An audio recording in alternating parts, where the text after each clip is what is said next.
I like the Darth. We're live, Brad. Oh. Okay. Actually, we're. Well, hello there, ladies and gentlemen. We are on our third podcast and first live podcast for the Carney Masters Dynasty League. We have a channel name, Intentional Streaming. Like it. This will not be the channel. I will be making a new one between now and next week, and I'll let you guys know. So myself, Flip, we have Brad, and we also have Jarvis. What up? Brad apparently doesn't talk, No. so we'll I'm the dispense silent assassin. silent but deadly. All right, well, we'll go ahead and jump right into it. The first section we're going to get into is some news and notes. Big news of the week was Josh Gordon not only being released or being traded from Cleveland, but acquired by the New England Patriots. Go figure. When are the NFL teams going to stop helping the Patriots out? No clue. No idea. My goodness. And for a fifth rounder, too. You're not going to get too much. I mean, is this his last year of his contract, or does he have one more? See, I heard it went to a fifth rounder because there was a few other teams that were involved. Pretty much most of them had like unconditional sevens, and somebody had to throw in a six for them to do that fifth round. So they actually thought they could turn him around. But there's a contingency there as well. Something about if Gordon plays 10 games, then what Cleveland gets, or does New England get a seventh round I'm pick? assuming they take over the contract, and then all the conditional stuff gets thrown in. And if they release him, I don't know if they still are on the hook for the contract. Would you know that, Flip? Yeah, they would. Well, his contract would be. I'm almost going to assume, since he's on his rookie deal, Probably not much left. he on that. because he was on the team after week one. His contract would be guaranteed for the rest of the year. And now it's Patriots. Yeah. As far as the conditional part, my assumption would be if he plays X amount of games, they'll get a fifth rounder. If he doesn't, then they would probably get maybe a sixth or a seventh out of it. Yeah, I think that's how it went. The other big news, Antonio Brown making waves. Jeez. What is happening in Pittsburgh? It's kind of a mess, as I'm wearing my Heinz Ward jersey here. Bringing back the glory days. You know, but Antonio Brown was a diva last year. You know, he had his Moments, Gatorade kicking moment last year. And this was in response. So if not everybody's aware, this is a response to a tweet that someone had sent out saying that, if I'm not mistaken, that Antonio Brown is sort of like a product of Ben Roethlisberger, and that he doesn't know if he'd be able to thrive in an offense without Ben Roethlisberger or Le'Veon Bell. And I don't know how Antonio Brown saw this tweet or not, because I think it was just by an everyday average Joe. But he responded back, "Trade me, and we'll see." And then afterwards, you know, he didn't show up to practice and team meetings this morning. So Now, not this morning, Monday morning. Monday, yeah. oh yeah, excuse me, Monday morning. Now, But they just they put came that out. in the notes today about that. Yeah, but they also came out and said that it was an excused. Well, Yeah, the agent came through and said that he. yeah, Rosenhaus, Yeah, one of the most respected Tried to say- agents in the game. that it was some family matter. Is this anything to worry about? I don't think so. I think it's more bluster. There's just so much drama in Pittsburgh the last 2 years between AB and Bell and Big Ben talking retirement. I think it's bluster. I wouldn't worry about it. You know, his contract is so large, and the Steelers would eat a lot of money due to him being traded with, because he's got prorated signing bonus left on his contract still. That's why you don't see big name players traded. There's so much big money involved. It would just be almost impossible to do it. What about his teammate, Lev Bell? Can you give us an update there? I did see a wonderful video of Lev Bell doing some jet skiing in Florida. And was he doing any tricks? And I didn't actually watch it, but the site I write for, there were some people talking about how he was fat. Well, Lev Bell's not exactly a small guy. And then of course there was the photos of him at the clubs afterwards. Of course. Please don't tell me he was dragging terrible towels through the water behind the jet ski. I don't think there's going to be any movement. What I could really see him doing is coming in that Saturday before Week 9, collect his Week 9 paycheck, but not playing. Mm-hmm. They got a bye week, Week 10. Of course, he sits, and then comes in and actually plays Week 11. Well, that's beneficial to some people, not named me. The other thing is Sam Bradford. Sam Bradford's a ticking time bomb. He's just waiting. What do you have, 90 yards passing this past week? He is the lowest ranked quarterback as far as average depth per pass. Oh, he's just terrible. It's pretty bad. I need to watch it because you don't want to. No. It was as bad as the stats say. Hang out by your out in the street by your trash barrel when the dump truck comes by to pick it up. Is he like playing in full body armor and then trying to throw passes? It's bad. There's really no other way to describe it other than just bad. Really, it's just going to be a matter of time before Josh Rosen takes over. Yeah. Yep, completely agree. The other big thing is McCoy. Oh boy. Ooh. So apparently there was an affidavit by his 6-year-old son. Is that what you were saying today, Jarvis? His son's mom, so the mother of his child, is coming out in support and filed an affidavit in support of the victim. That was in about property. About the child abuse. Oh. Yep.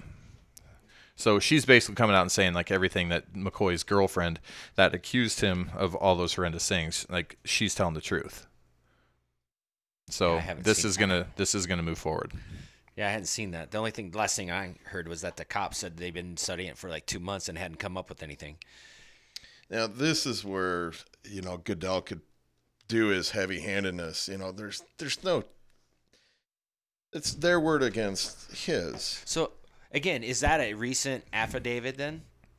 Apparently, I just got the notification on it today. But if he actually goes on the commissioner exempt list, he's guilty until proven innocent. I don't like that part of the NFL. I do like a lot of things that Goodell does. That is one thing I totally despise. Yeah, it's a tough one. The other thing is, which kicker was worse, the Browns kicker or the Vikings kicker this past week? Yeah, but did you hear why the Browns kicker was so bad? Yeah, he was kicking with a groin injury or something like that. Oh. How does this happen? How do they let that happen? Okay, my only thought was that the player was hiding it. Hid it. Mm-hmm. And so they had no idea, and he tried to play through it through another week, and then gets canned, and then comes out and said, "Well, I was hurt." If your career's on the line, wouldn't you try to play through something like that? I don't think you can. Well, if it's not your kicking leg. I don't think you can. I don't think you should. Because, sit for the week. Maybe they'll cut you afterwards. But, geez, he missed 2 field goals and 2 extra points. Yeah, and lost by 2 points? Is that what yeah. 2 or 3. And he lost his roster spot anyway. It was just a better story than the Vikings rookie kicker that missed 3. Yeah. Another tie, 2 ties in 2 weeks in the NFL. That's pretty crazy. Yeah, but that poor kid was, like, again, he was kicking with an injury, but that kind of ties in. We've got some notable injuries out there as well. The last news and notes here is a lawsuit against Jameis Winston by the Uber driver. That got groped. We don't know a lot right now. All I know is that a lawsuit is being filed against him. So she's not going down. And this is just a civil suit. At least not willingly. Right. Sorry. Well, so much for the family friendly atmosphere around here. Sorry, me too. And that would just be a civil suit, so it really doesn't matter. You know, he's already been suspended by the NFL. Yeah, I thought that kind of got resolved earlier. Now this lawsuit comes out, so she must have had a change of mind or something. Yeah, I'm wondering if maybe the situation or the repercussions that were handed down to Winston was just from the team in the NFL and nothing to do with the legality side of everything. Possibly. Okay, let's move on to the injury report. That you want to take that over, Brad? Yeah, looks like I'm gonna try to split it up into the positions. So we'll start with the quarterbacks, and of course, Aaron Rodgers played through his knee injury. As you saw, if you watched the game, he had one thick old brace on his knee, but still, Lineman brace. yeah, made it through the game and almost came out victorious. That guy is just incredible. And then we come back. This week we have a returning guy, Carson Wentz, coming off his knee injury from the end of last year. He's cleared to play for week 3, so a lot of value coming back to some rosters this week. And I think if you listen close enough, you can hear the entire city of Philadelphia singing and rejoice all the way here in Nebraska.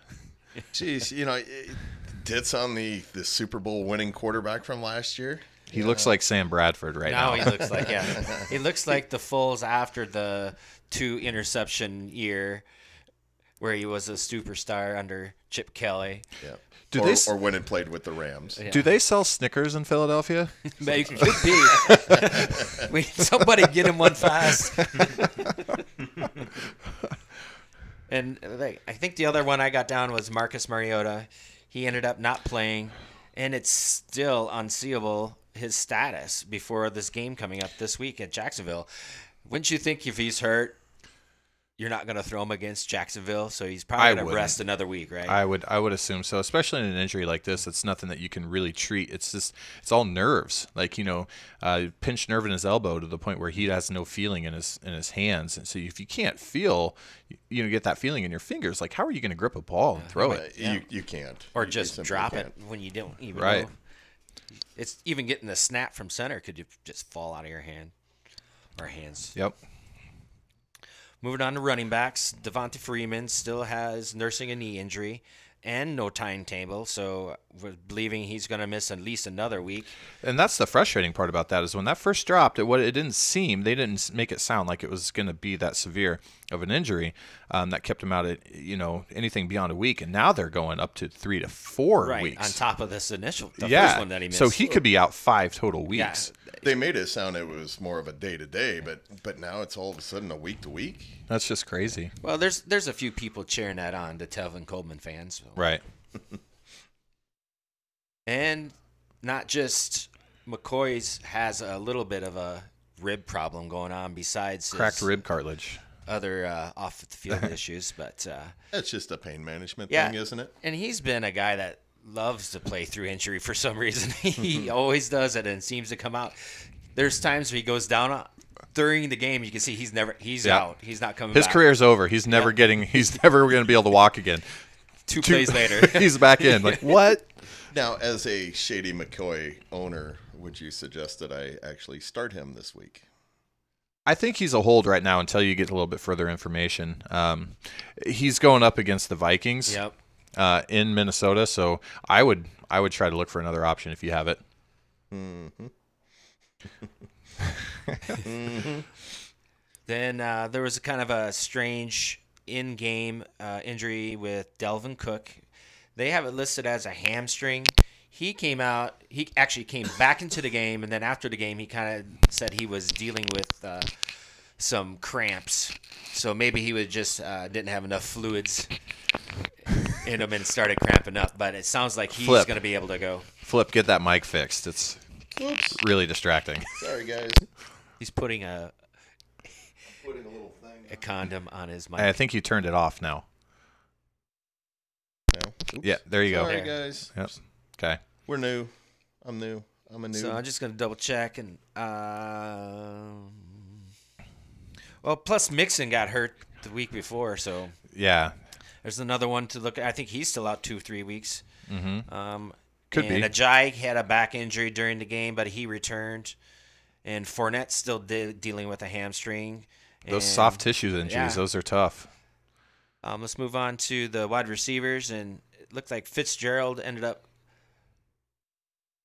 leaving with a hamstring and not expected to miss any time. I was going to say, I think he's slated to play again this week, right? As far as I can tell. But that did put a damper on what was supposed to be one of his better matchups for the year. Yep. And I promise you I will bring up his name a little later. One of Flip's favorite players, Devontae Parker, it looks like he's ready to go. At least he says he's ready to go. Can we talk about somebody else's players that are injured except for mine? You know, McCoy, Mixon, and Parker. Well, that would be nice. Yes, true. Let's get to somebody else's We're players here. gonna test that team management that you're always talking about. Alshon Jeffrey is expected to resume practice, possibly closer to a full go, but maybe for week 3 versus Indy. So with Carson Wentz coming back, do you expect Alshon Jeffrey to say, "Okay, I'm good. I'm ready to come back now"? Well, I didn't want to play with Foles. They might put a little more pressure on Jeffrey because Mike Wallace went down with a broken fibula. So Yeah, and he's out now for a they're long down time. even to like Sheldon Gibson. And they did put Wallace on IR, but he does has a designated to return or the option to. Who else did I have listed here? Just make sure I didn't miss anybody. Greg Zerloin. I don't Oh think yeah, the kickers. Yep. Yeah, Greg Zerline did and expect to at least miss some time. They already got to fill in for him.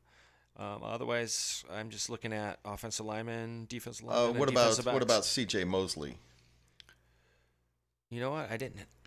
What's his timetable? That I did not. Uh-oh. I must have skipped that one. Fumble. And I personally don't know. I know he took a big fat 0 on Thursday. I'm not even sure. Did he suit up for that game? Did he get hurt in that maybe game? he was injured before, wasn't he? He just didn't play again. Maybe that's why. Because I'm only looking at the week roundup for week 2, so I'd have to go back and. Okay.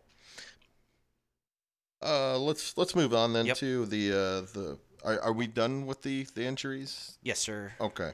Let's go to the week 2 recap by Yeah. Jarvis. So week 2's in the books. The first week that we actually got to square off against 2 people at a time. Just to touch on this real fast, because we can get in there and check these standings at any time. But this week we had 3 teams go 2-0. We had Flip, myself, and then the man of the hour. That would be 3-0. I said, Oh, this 2-0 week. this week. Yep. Yeah, my bad. Yep. Flip, myself, and then the man of the hour, Luke Tenhoff, ekes out 2 Huge win. massive come from behind wins, and thanks to that awesome Bears defense. Incredible. Yep, that was really fun to watch, and I apologize for those of you who were at the the opposite end of his death blow, but that was really fun to watch and good for Luke. Kroll, Mike, Will, Darky, Stefan, and JJ all went 1-1, while Tori, Shannon, and Gary all took the Goosers on that 0-2. So live update on the standings in Division 1. Flip's leading it with 3-0. Kroll's 2-1. Mike is 1-2, and Gary's 0-3. Division 2, we got Luke at 3-0. Incredible. Unbelievable. Yep. The man is just fighting not to wear that dress. Dude, that's awesome. Will is in second place at 2-1, Darky 1-2, and Shannon 0-3. And then in my division, I'm actually 3-0, leading that one with Stefan not too far behind at 2-1, JJ 1-2, and Tori 0-3. Some of the notable matchups, and we kind of touched on it, was the matchup between Luke and Darky and Luke and Will. Again, Luke was behind a pretty good amount in both those matchups coming in. He needed a pretty big performance from his Bears D, and boy, did he get it. That last minute, that late game pick 6 from Prince Amukamara took it to the house. Dude, that solidified it for him. So kudos to you, Luke. Really well done. Absolutely. Yeah, and then also a notable matchup, Kroll and Flip, the two highest, scores, so far this league, battled it out. And, Flip had 199.98 and Kroll had 190.67, the second highest point getter this week, duking it out. So, that's a battle of the brawn right there. And, in fact, if you look at the average so far, now, granted, we're only into week 3, so we've got 2 weeks in the books, but Kroll actually leads the league in average points per week at 204, and Flip's right there behind him at 202.3, and they just happen to be in the same division. So look for that matchup to be quite interesting all year. A couple of quick notes with that. Heading into the fourth quarter of the second games, that was going to decide it between Kroll and I think I had an 11-point lead at the time. And I think Kroll scored 1 point out of 4 players then. The other thing I would like to touch on is Mr. Torrey Hardwiger and Hadwiger, my bad. I screw up his first name. I also screw up his last name too. I think that's his adult film name.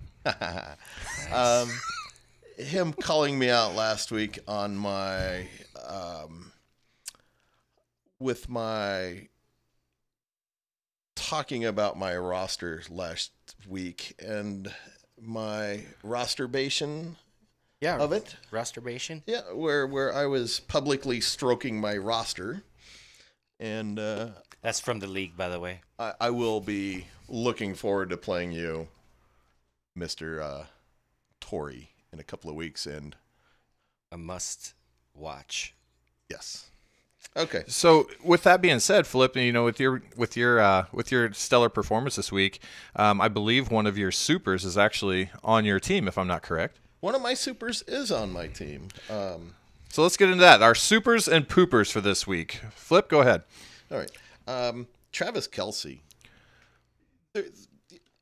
Is there a better tight end in the league right now? No, absolutely not. He just tore apart, just did whatever he wanted to against the Steelers defense. They tried bracketing him. That didn't work. The other one for my super, Bears defense, got to give it to Luke there. 27 points out of a defense. That's incredible. Yeah, that was pretty huge. Now, my poopers would be Larry Fitzgerald. Would he score 3.5 points? Is that correct? He had 3 receptions on 28 yards for 5.8. This is a top 10 wide receiver. You can't be putting up those kind of numbers, even with Sam Bradford being so terrible. Look what the other great wide receivers have done around the league. If you have a questionable wide receiver core, how do you not just pepper Larry Fitzgerald over and over and over and over again? It's just feed him over and over. Yeah. The other one was Baltimore's defense. How they just were dismantled by Andy Dalton and AJ Green and Mixon bouncing in and out of that game. 0 points. Where's the sacks? It's unbelievable. Jarvis, your my 2 supers this week. We've got another a repeat performance from a guy who's made my supers list 2 weeks in a row. And that's Michael Thomas. How can you go wrong with this guy? This guy's just unbelievable. And you know what? And they're treating him as such. He had 12 receptions this week, 89 yards and 2 touchdowns, 32.9 points. That helped bump Kroll up and over Mike and help him win by 10 points this week, in that 32-point performance. I mean, this guy keeps getting better. He does. Absolutely. And they keep feeding him, and that's exactly what they need to do. So Michael Thomas is an absolute force to be reckoned with, and I look for a lot of these type of performances throughout the year. Another one kind of goes back to your Travis Kelce super. I don't like saying it, but how can you not put Patrick Mahomes in this category? 326 yards, 6 touchdowns, 18 rushing yards, 38.84 points. This guy has 10 touchdown passes through the first two games. Yeah, 2 games. Incredible. Just incredible. Wow. Now, and just remember, his first starting year in the NFL. Yeah. I mean, he got to play 1 game at the end of last year, but now he's in the fire pan. Oh, yeah.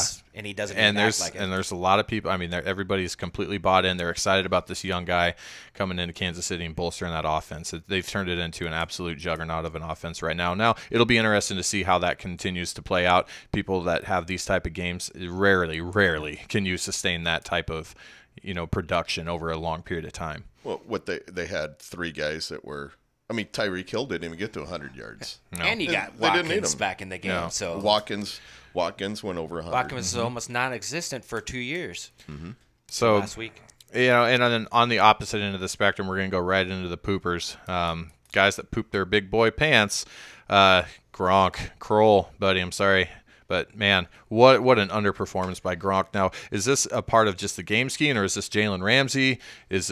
What is that? Because, I mean, the guy was only targeted 4 times. He had 2 receptions for 15 yards. This is not Gronk, I heard Ramsey did give him credit. I mean, Gronk gave Ramsey credit for shutting him down, which is and that odd was for Gronk to say. Yeah, and that was an absolute shutdown performance by this Jacksonville Jaguars defense. So, I'm not worried about Gronk at all, long term. Not at all. I mean, he does go non-existent for a game or 2 here and there, and this is just one early in the season where you don't expect it. So, my other pooper, however, I am starting to get some red flags raised on, and that's David Johnson down in Arizona. 1 reception, 3 yards, 48 rushing yards. Why are they not using this guy? Different coach. I mean, spread him out. There's whispers they say they're going to. But let's see. But 1 reception. You can't. This is one of the best 80-yard reception guy. Absolutely. It's not like Bradford's trying to take him off the field by his stellar passing performance. So they really need Johnson. Well, in the most accurate quarterback last year was Sam Bradford. Right? The year before, 2 years ago. Oh, sorry, God, I'm getting my time. So he's an extremely accurate quarterback, and a lot of his trademark is short, intermediate passes, either over the middle, on slants, outside. So, and that's what running backs typically use, especially if you split them out and coming out of the backfield. So there's no reason why Sam Bradford should only standing back there that long, because that offensive line can't protect him long enough to even do it. They have to do all this. There's just trouble all around down there in Arizona, and it's disastrous right now. But one thing you got to remember, David Johnson has only had 1 productive year in the NFL.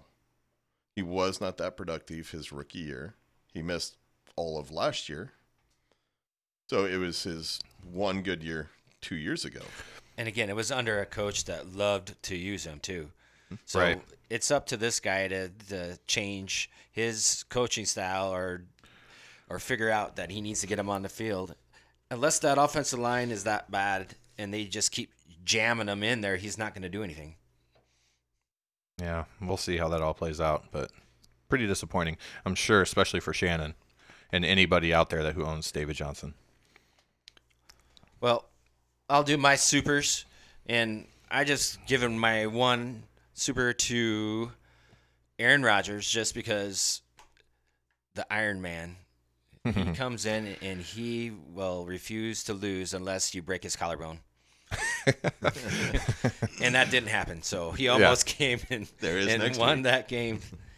My second super is going to be Ryan Fitzpatrick. And this is not just for this week alone.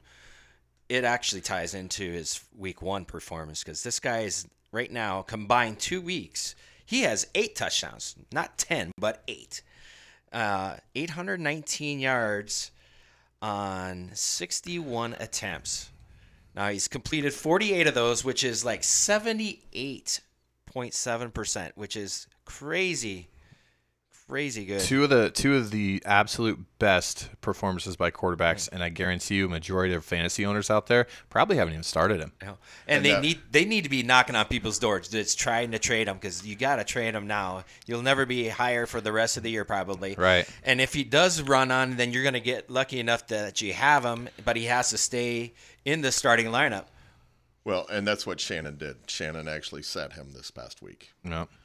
And he started Goff and Luck over him. Which I don't blame him. You have a guy in Fitzpatrick. There's a lot of question marks around. Like, okay, is this for real? Can this guy really do this week in, week out? And going up against an Eagles defense, how do you start that? I started the Eagles defense just because I was pretty sure he was not. I'm sure a lot of people did that. I'm sure a lot of people did that. Yeah, but now what did we come into? Week 3, Pittsburgh. Yep.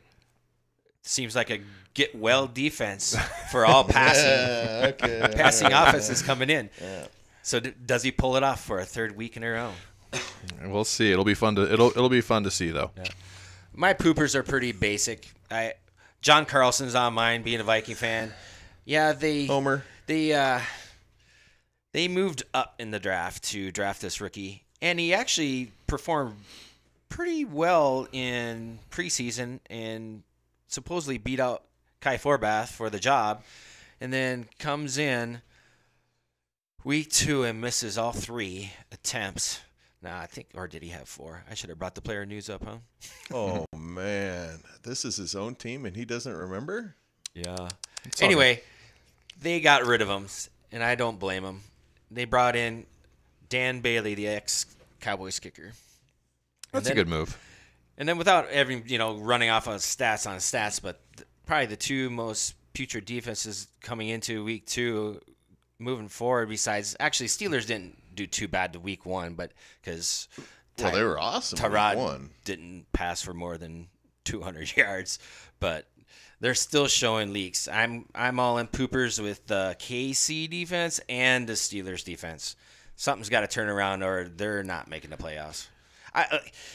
Yes, maybe KC could still outscore, and then the Steelers have a high-power offense too, so they're always going to have to outscore people, but the defense could hold them down. And they both have injuries going on. Mm-hmm. Joe Hayden was out for the Steelers, who I don't like Hayden, but is still a starting cornerback.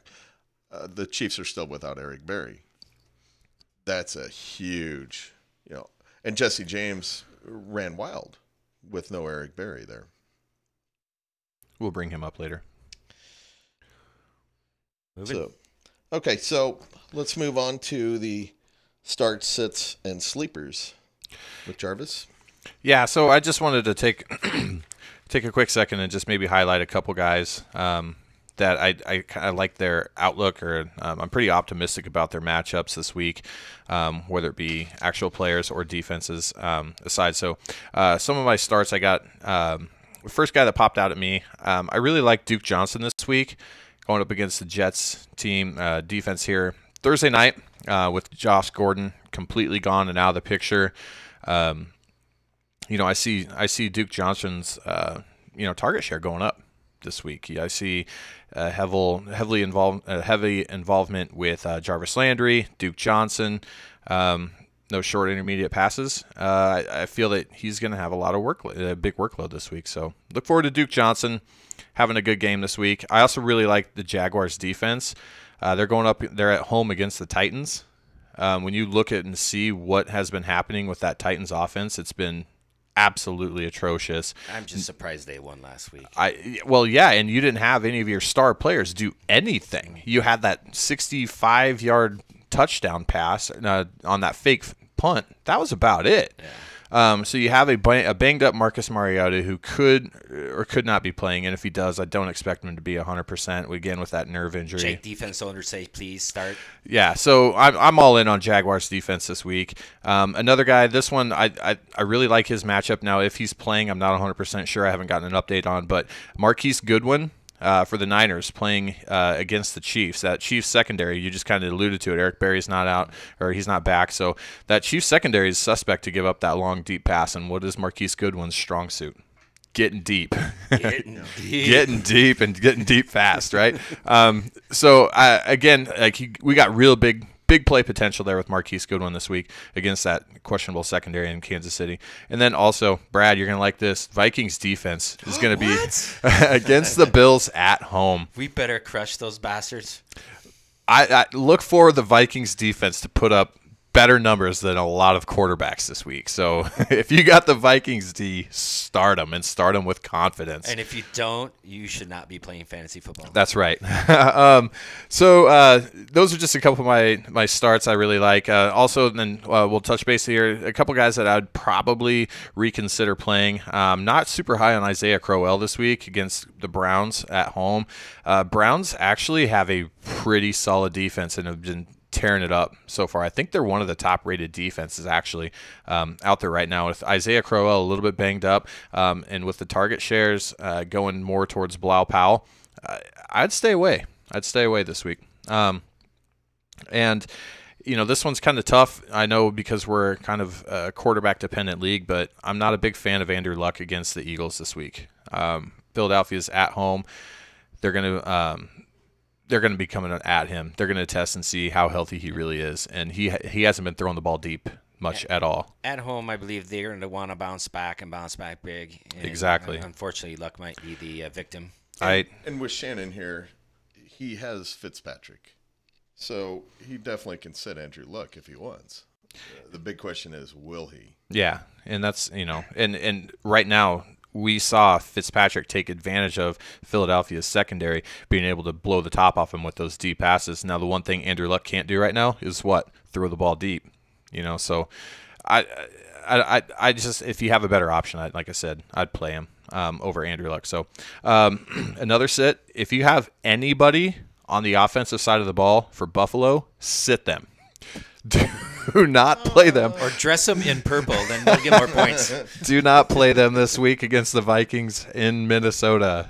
It's going to be a sacrifice. and I don't think I will be starting Shady McCoy. No, I wouldn't. Kelvin Benjamin is terrible. I don't think you can start that guy ever. The only play might actually be Charles Clay. Yeah, could be Mr. Necessary.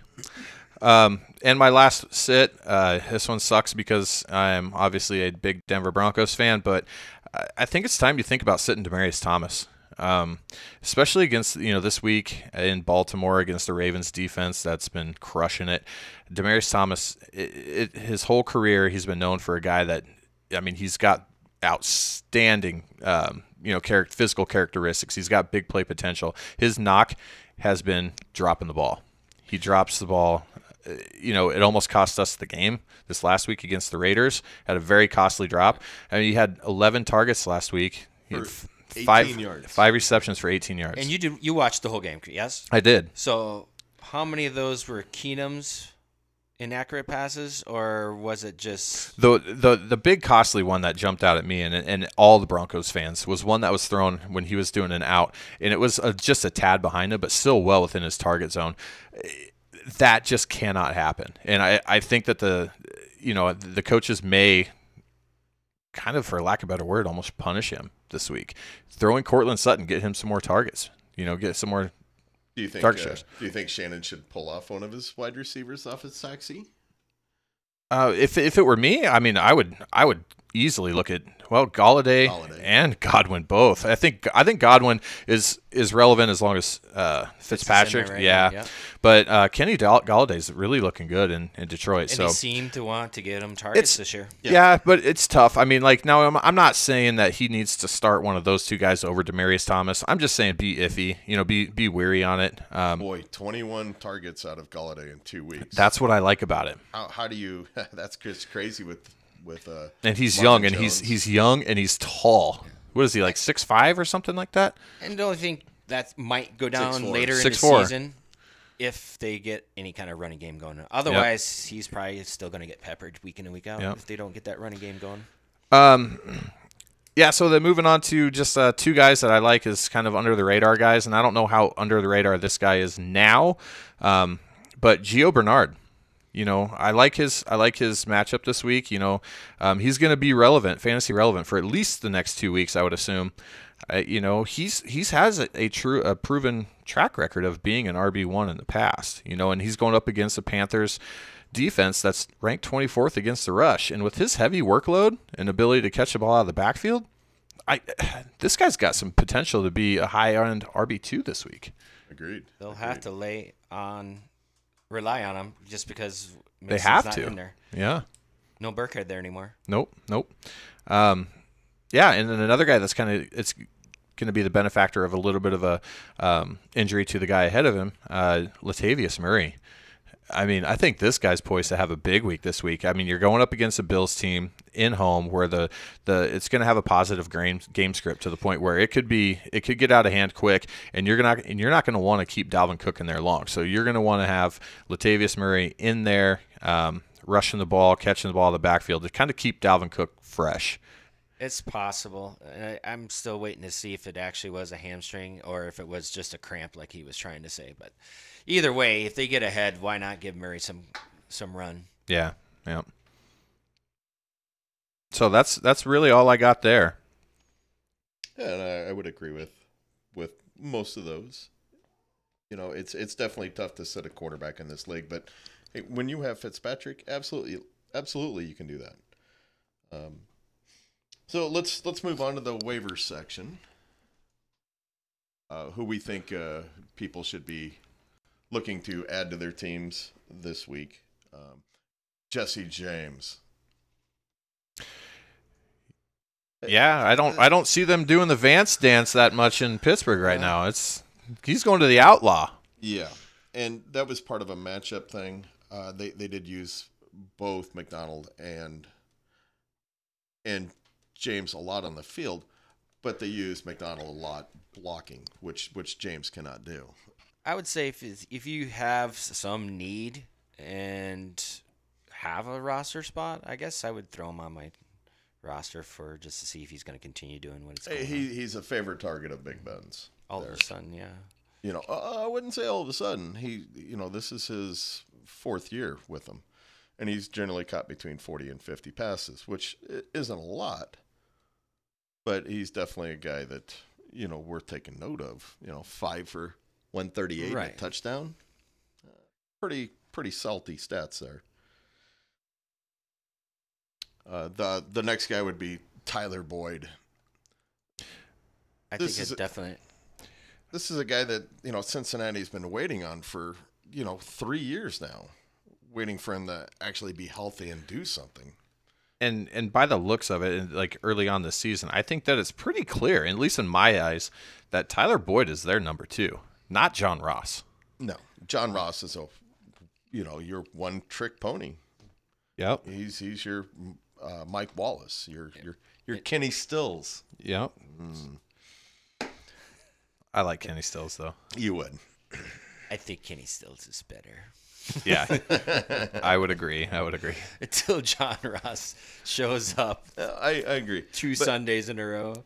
But Tyler Boyd, I like Boyd. Boyd was kind of a favorite of mine. Well, 9 targets last week, 5 targets the week before. So he's got the target share. He's got the ability, and he's got decent size. And AJ Green coming off of 3 touchdowns. The Panthers are going to have to be keying more on AJ Green.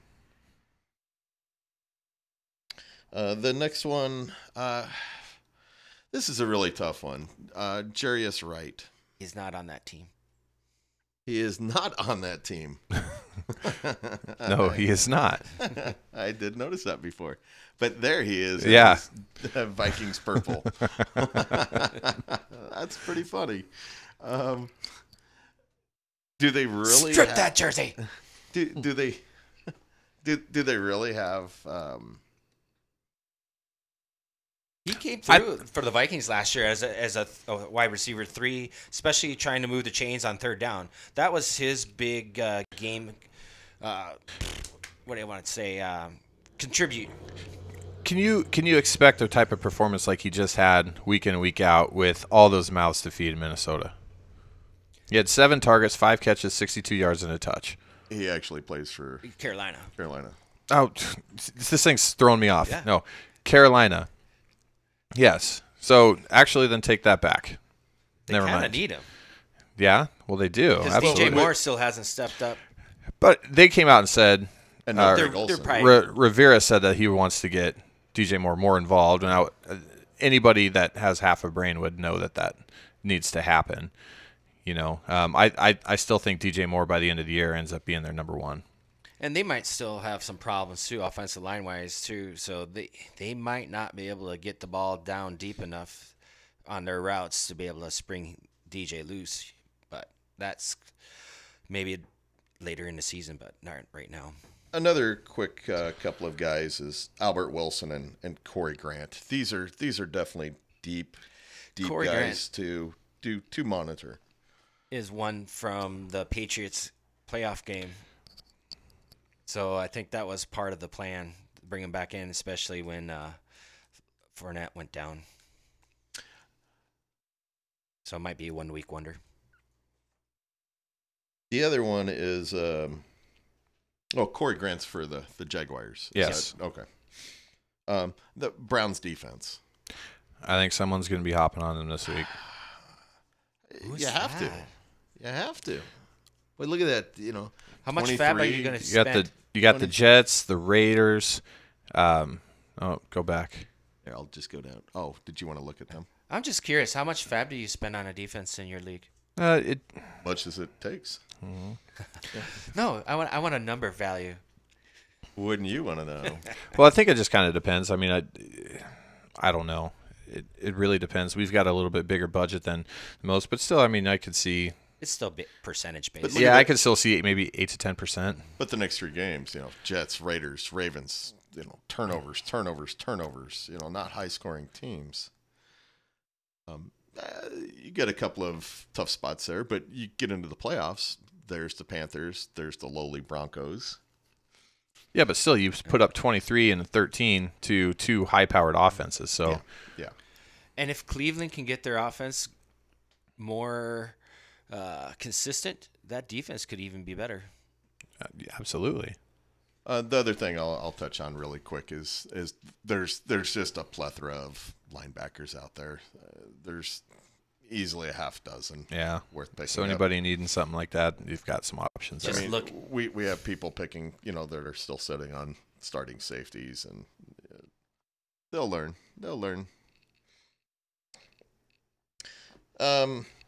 We're gonna go over week 3, a preview real quick. The games of note, Luke and I, just because we're both 3-0, I'm just totally banged up. I've lost a running back. I've lost another running back. And you're having to start Riddick this week. I'm probably going to start Riddick over McCoy. Absolutely. And the Browns are playing who this week? Browns are playing the Jets Thursday night. Oh, that's right. So we're both 3-0. That's going to be a good battle. I don't put any faith in that I'm a 25.4 favorite. I think their stats are just garbage. The other one is Stefan and Darkey. With Stefan being, where is that? Oh, there. Stefan's a 1.5 point favorite. Stefan's one of the best teams in the league. He didn't produce that way this past week, but expect him to bounce back. And wasn't like Darkey was scoring bad at 177 this past week either. The last game I'd like to touch upon would be Mike and Will.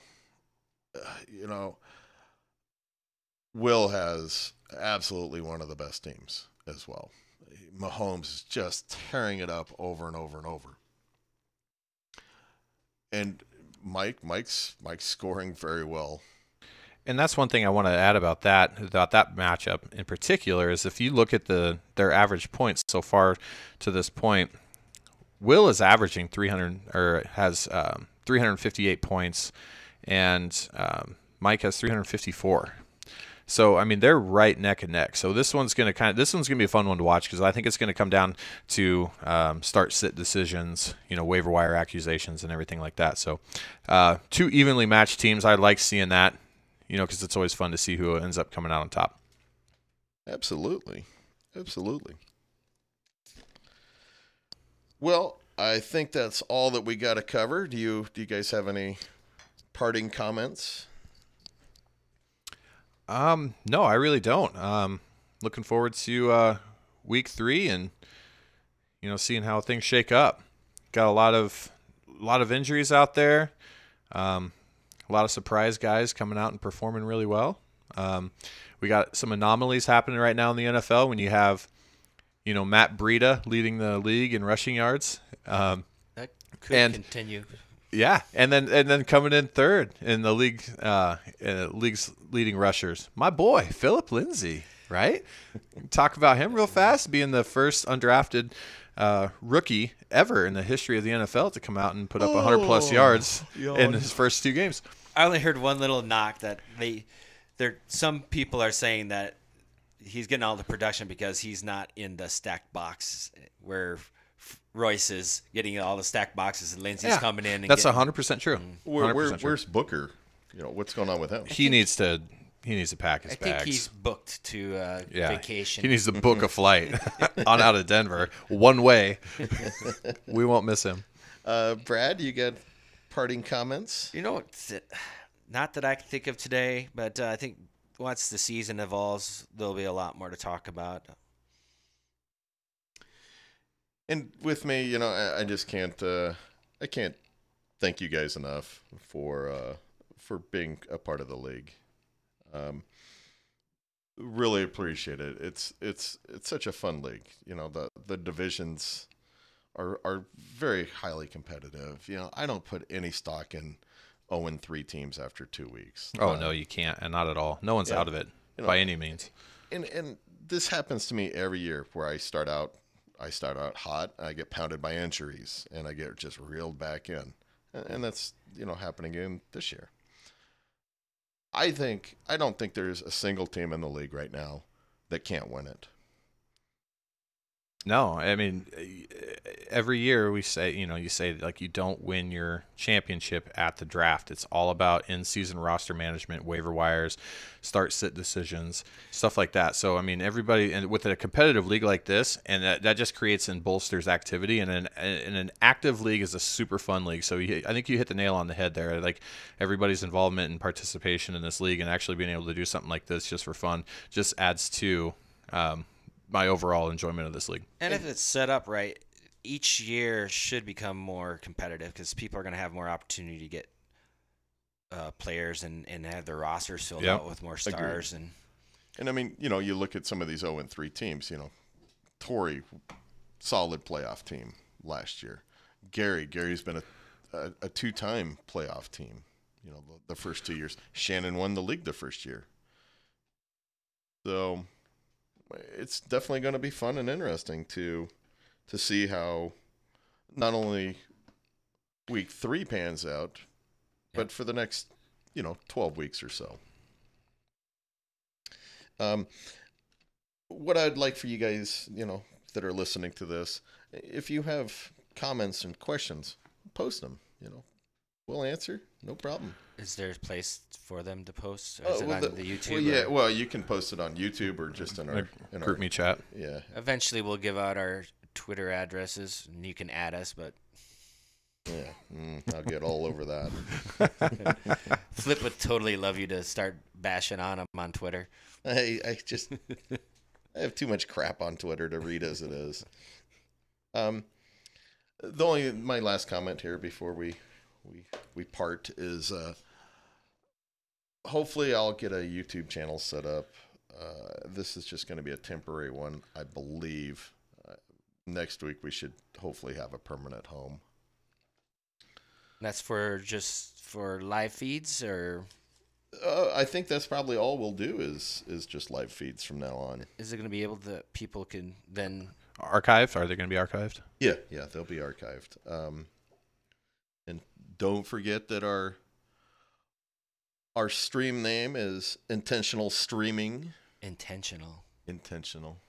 I don't know if Brad liked it, but Jarvis and I said, what the hell? We're going to go with it. I like it. Okay, fellers, it's been real. It's been real fun. It's been really an hour, too. So... Been really thirsty. I need some more. We might change our date from Tuesdays to Wednesdays. Yep. We're going to be working that out probably after the show. So, and we're going to try to, if we can do that successfully, we're going to try to do it so that way when waivers run in real time, we can get our reactions to those waivers. So that'd be kind of cool. I think that'd be really interesting. Yeah. Which we didn't go over today. Ran out of time. So, okay. Well, thank you everybody for watching. We will catch you next week. Goodbye. Bye.